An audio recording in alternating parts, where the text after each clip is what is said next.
Former 2012 GOP candidate Mitt Romney announced that he is backing #2 Republican presidential candidate, Ted Cruz. Romney took to the social media today, saying he will cast a ballot in Utah to throw support behind Cruz. In that post, Romney says that Republicans should hold an open convention to deter the current frontrunner, Donald Trump, from getting the nomination. Trump quickly responded to Romney on Twitter, saying, "Failed presidential candidate Mitt Romney, the man who choked and let us all down, is now endorsing Lion Ted Cruz. This is good for me," end of quote. So will conservatives be able to put a stop to Donald Trump's momentum on his way to the GOP nomination? Here to tell us if Republicans can stop the Trump train on its way to the White House is political analyst Barry Nussbaum. Thank you for being here today. Great to be with you. All right, so the latest thing I heard today, driving in on the radio, is the possibility that Ted Cruz and John Kasich could team together and be, what did they call it? They had a term for it, a dream party or something like that. Yeah, dream team. The dream team to try Trump, to, yeah. What is the possibility of that happening? Zero. For a couple reasons. First of all, the thing we can't ignore is there are pledged delegates, and when they get to Cleveland on July 18th, they are obligated on the first ballot to vote for who they were committed to based on the primaries, the popular vote in each of the states that they're representing. Could they pool their delegates? I think that was the line of thinking. Not on the first ballot. The obligation is that pledge is for the first ballot at least. And then it depends on each state. In some states, the pledge goes for 2 ballots. In some states, it's 3. So you won't have a full open convention till probably the 4th ballot if it should get that far. And that only happens if somebody doesn't have 1, 2, 3, 7 number of delegates on the first ballot. So the only person that has a shot at that, of course, is Trump at this point. Well, let's stay on that for just a moment. In reality, I mean, all the political talk show hosts are talking about this. If Trump goes to the convention and he has close to enough delegates but doesn't have enough to take him over the top, what happens at that convention?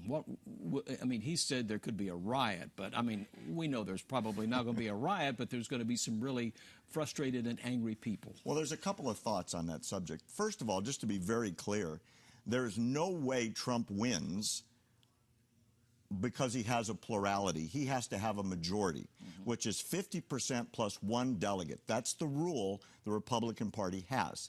Now, everything we know about the convention is based on the rules in effect today. The GOP is having a private closed-door meeting chaired by Paul Ryan, the head of the GOP, because he's the Speaker of the House, that starts a week before the convention. They could change the rules. As of now, the rule is you must have 1,237 delegates at any time to be elected.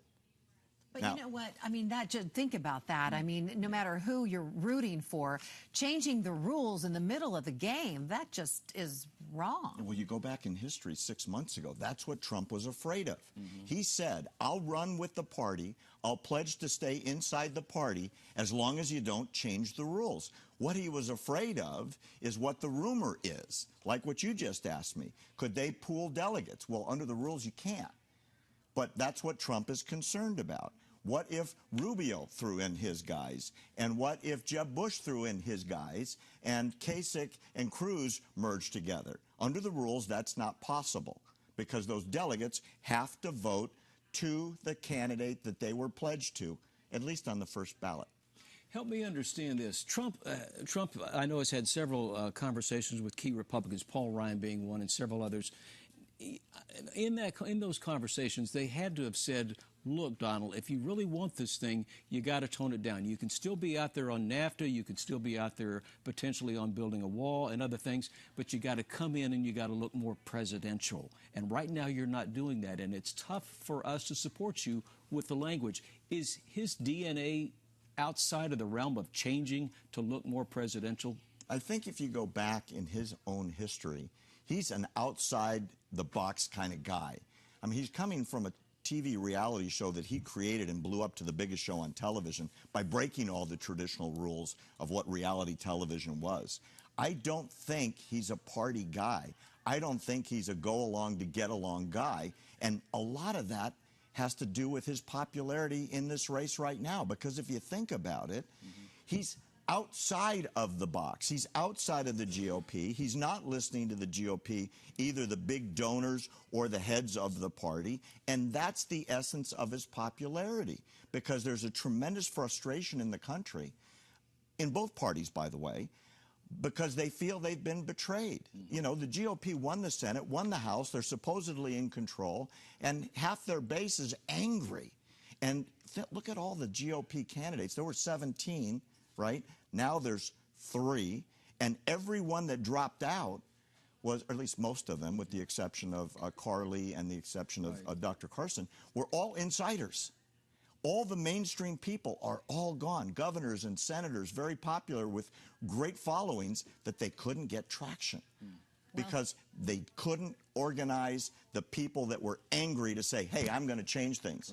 Because their constituents are saying, we don't believe you anymore. We could talk about this all day, but if Americans are angry now, wait until what happens if they change the rules. That's the perfect question. If the rules change, I don't know if it's going to be a riot, but there's going to be a mass group angry, and those supporters are not going to go to whoever the nominee is, because they're backing Trump because they see him as the guy that's going to be outside and change from the outside. And that opens the door for a potential third-party candidate, and that's a lot to talk about. Maybe we can next time. That'll be next time. Yeah. Great to see you. Very Nussbaum. Thank you so much. Terrific. Thanks a lot.